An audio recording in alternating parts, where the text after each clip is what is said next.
جب یہ زمین انسانوں کے رہنے کے قابل نہیں رہے گی۔ زمین پر زیادہ گرمی بڑھنے کی وجہ سے یہاں کا ٹمپریچر بہت ہائی ہو جائے گا، تو یہاں پر زندگی بہت مشکل ہو جائے گی۔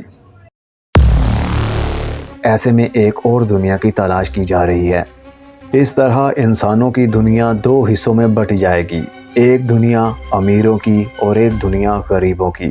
جس زمین پر آپ اور میں رہتے ہیں، آنے والے سالوں میں صرف غریب ہی اس دنیا میں رہیں گے اور امیروں کی دنیا بسی ہوگی آسمان کے پرے ایک سیارے میں، جس کا نام ہے مریخ، جس کو مارس بھی کہا جاتا ہے اور جس کو منگل بھی کہا جاتا ہے۔ آج میں آپ کو تھوڑی معلومات دوں گا تاکہ ہو سکتا ہے کہ آنے والے دنوں میں آپ بھی ان امیر لوگوں میں ہوں جنہوں نے یہ زمین چھوڑ کر مارس کی زمین پر جا کر اپنا گھر بنانا ہے۔ تو گھر بنانے سے پہلے آپ کو بنیادی باتوں کا پتہ ہونا چاہیے کہ مارس اور زمین میں کیا فرق ہے۔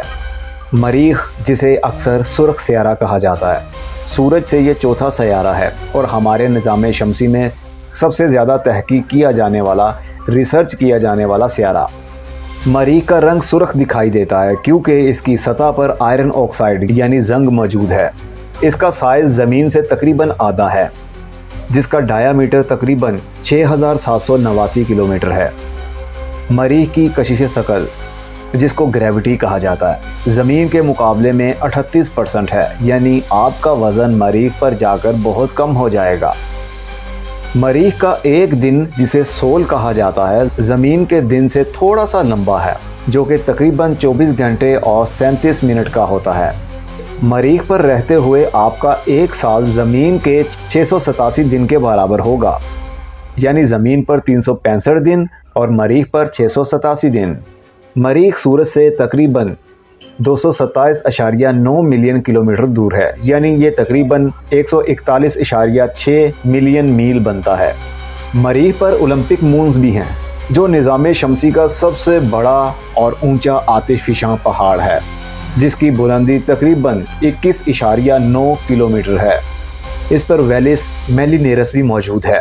یہ ایک ایسی وادی ہے جو 4000 کلومیٹر سے بھی زیادہ لمبی اور چوڑی ہے، اور ان کے اندر سرنگیں اور دراڑیں ہیں جن کے اندر پانی کی موجودگی بھی ہے، جو کہ انسان کے زندہ رہنے کے لیے کافی ہے۔ اور مریخ پر پانی اور کاربن ڈائی آکسائڈ، جو کہ ڈرائی آئس فارم میں موجود ہے، جو کہ اچھی خبر بھی ہے۔ مریخ کی فضا بہت پتلی ہے اور یہ زیادہ تر کاربن ڈائی آکسائڈ پر مشتمل ہے، جو کہ تقریباً 95% ہے، جس میں نائٹروجن اور آرگن کی تھوڑی سی مقدار شامل ہے۔ پتلی فضا ہونے کی وجہ سے مریخ زیادہ گرمی برقرار نہیں رکھ سکتا، جس کی وجہ سے درجہ حرارت میں بہت زیادہ تبدیلی ہو سکتی ہے۔ مریخ کافی سرد ہے، جہاں کا ٹیمپریچر تقریباً 63 سینٹی گریڈ تک پہنچ جاتا ہے، اور پولز کے قریب دن کا درجہ حرارت تقریباً 20 سینٹی گریڈ تک جا سکتا ہے اور رات کو -125 سینٹی گریڈ تک گر سکتا ہے۔ اور مریخ کے 2 چھوٹے چاند بھی ہیں، جس کو فوبس اور ڈائموس کہا جاتا ہے، جس کی شکلیں گول نہیں ہیں، وہ بے قاعدہ شکلوں جیسے ہیں، یعنی ایسٹرائڈ جیسے۔ ریسرچ سے پتہ چلا ہے کہ مریخ پر پانی بھی ہو سکتا ہے، جو مریخ کے پولز پر برف کی شکل میں موجود ہیں۔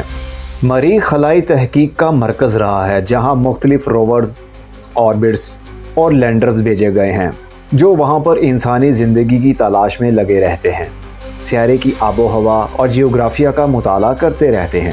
سائنسدانوں کا خیال ہے کہ ماضی میں مریخ پر مائکروبیل زندگی بھی تھی، کیونکہ قدیم دریاؤں اور جھیلوں کے آثار ملے ہیں۔ مریخ انسانی تحقیق کے لیے ایک اہم امیدوار ہے، اور اسپیس ایکس جیسے نجی اداروں کے ساتھ ناسا جیسے خلائی ادارے مستقبل میں انسان برادر مشن کی منصوبہ بندی کر رہے ہیں۔ پھر امیروں کی دنیا اوپر ہوگی، غریبوں کی دنیا نیچے۔ آپ کون سی دنیا میں رہنا پسند کریں گے؟ کمنٹ باکس میں ضرور بتائیے گا۔ پھر ملیں گے۔